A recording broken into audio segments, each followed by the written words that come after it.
Hello my dear, in this video I want to share with you 5 tropical garden mistakes that you are probably making in 2025.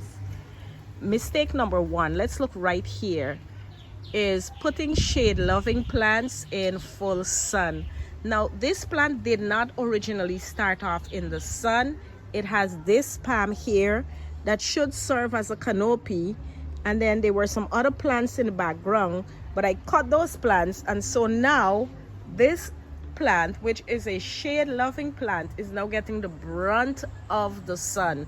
So this is a very common mistake, and here you can see that this calathea is actually getting the same demise where it is being exposed to the sun, and you can see that it's really taking a toll on the leaves. That is a big issue. All right, another common mistake is not amending the soil or not ensuring that your soil is well draining and fertile. In the tropics, you have to make sure that you have well draining soil. We started off with thick, heavy clay soil, but today, with a lot of work, let me see if I can show you, and always adding cow manure. This is cow manure and horse manure. Always adding cow and horse manure, we have been able to improve our soil.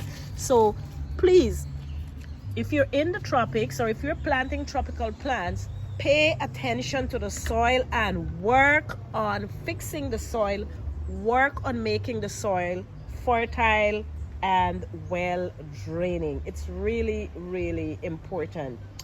I think the third common mistake that you will find in tropical garden is either overwatering or underwatering. If I show you the number of plants that I have lost as a result of over or underwatering, because I'm thinking that, oh, these are tropical plants and they really do need a lot of water. But that's, I think the best thing to do is to check the soil. Check the soil, do a soil check, and if you see that it's okay and it doesn't need any kind of watering, then, don't give it, all right? Now, tropical plants love humidity.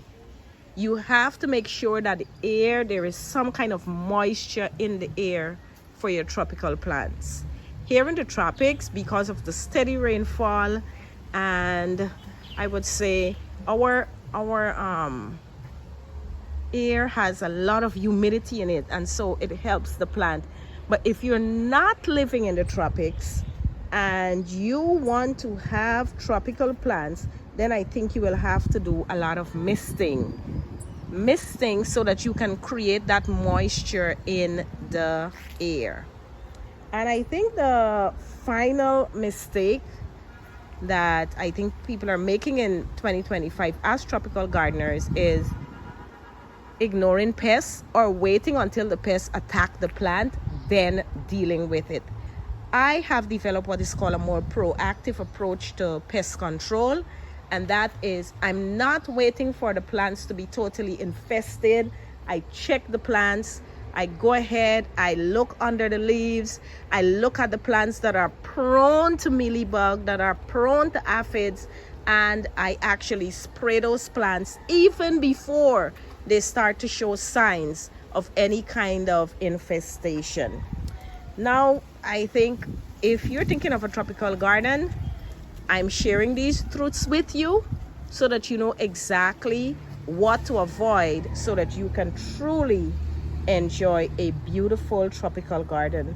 Now remember to like, follow, and drop a comment with your biggest plant fail, because you know what? It is from our failures that we learn.